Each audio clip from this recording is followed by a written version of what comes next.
FM college रो छात्री सौम्यश्री बेसी मृत्यु घटन में लखीमपुर ब्लॉक कांग्रेस तरफ पीसीसी सभापति भक्तचरण दास डाक्तर आज 326 नंबर जातीय राजपथ अवरोध कर 12 घंटा बंद पालन कर उक्त बंद पालन में लखीमपुर युव इंजीनियर विधायक पवित्र साउंता ब्लॉक कांग्रेस सभापति कैलाश चंद्र खसला और युव कांग्रेस नेता मंटी खरा नहीं बेले लखीमपुर ब्लॉक पंचायत सभापति और कर्मी माने उपस्थित थे।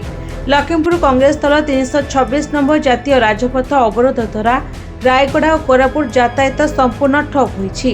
उक्त रास्ता दे जाउथिबा पुरी जगन्नाथ बस और अनेक एपरी बस लखीमपुर ठारे कांग्रेस कर्मी अटकाई रखि दैथिबारु यात्री माने नाही नथिबा असुविधार सम्मुखीन हेउथिबा देखिबाकु मिलिछि। आईन श्रृंखला दृष्टि लखीमपुर एसडीपीओ मनोज कुमार बेहेरा और थाना अधिकारी सुगेनी साहू व्यापक पुलिस फोर्स मुतयन करथिले।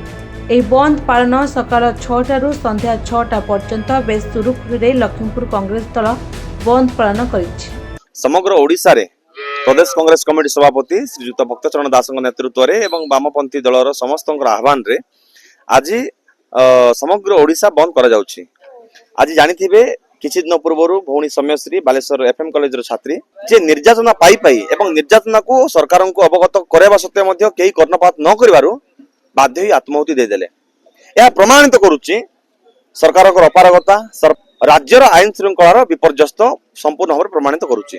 तेणु यह एक नुआ घटना नुह। ओडिशा रे प्रत्येक दिन एभली घटना घटुची एवं प्रत्येक दिन नारी मान निर्यातित होउचंती जार आपण माने देखि पारुते प्रत्येक दिन गणमाध्यम सामने एवं गृह विभाग दायित्व रे खुद मुख्यमंत्री थिबा सत्त्वे मध्य तांकर विभाग रे एते अवहेला।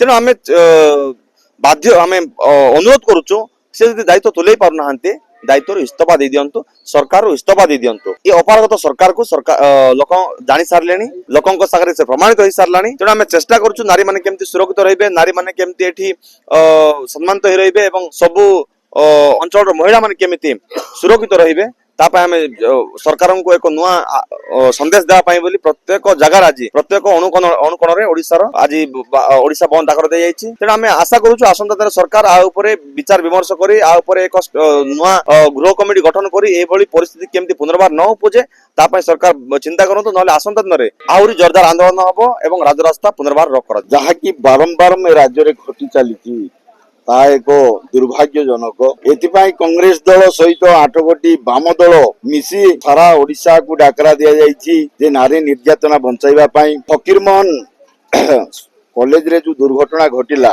सौम्यश्री झींकर इवेन मंत्री को एमपी को एमएलए को समस्त को अवगत करी प्रशासन को मध्य अवगत करिथिबा सत्ते मध्य तांकर कौनसी तिल प्रमाणे तांको सहाय्य सहयोग कि न्याय प्रदान करिवार तांकर इच्छा ही नथिला जद्वारा निजे आत्माहुति देकरी निजर प्राण देवाकू से बाध्य हेले।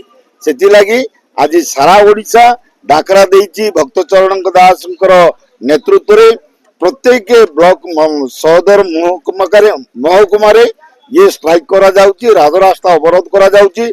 जदि नारी निर्यातना पुनर्बार तीव्रतर हुए ताहेले पुनर्बार ये राजपथ को संपूर्ण रूपे बंद कर दिया जिवो एवं चक अख सबू बंद कर दिया जिवो। एटा ही कांग्रेस दलर डाकरा या तीव्रतर न करिबा पई सरकार को आमे अनुरोध करूछु जे सौम्यश्री को यथाशीघ्र न्याय प्रदान करा जाऊ एवं समस्त नारी मानक प्रति सजग रखिबा एवं सेमान को न्याय प्रदान करिबा एकमात्र हमर दाबी रही। कोरापुट लखीमपुर संजय कुमार पाणी रिपोर्ट निरपेक्ष न्यूज।